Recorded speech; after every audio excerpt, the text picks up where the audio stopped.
So, nakahimo man si Abraham Hangaw, yung nilagay siya, nakahimo naman siya, walaot, manifestation, revolution, gawa siya mahimo na ang Diablo Squad siyang ipulihan sa Guardian.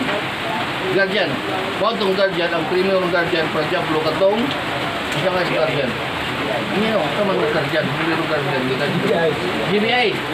Guardian, Brotherhood, incorporated ang sunod na yun, PGBI, kay Unasan, Investigation Unasan, kitag-abstas ni Abraham Hangaw, sa pag-supervise sa mga GBI, kay Premier GBI, dito na yun, nakasulod ang mga sibilyan.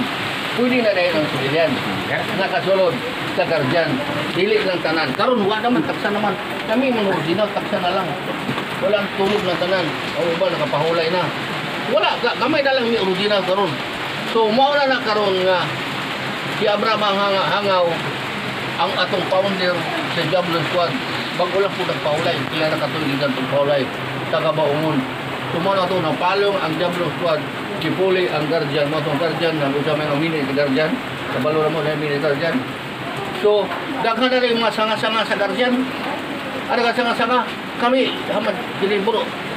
Si Educator, si Numel Katrata,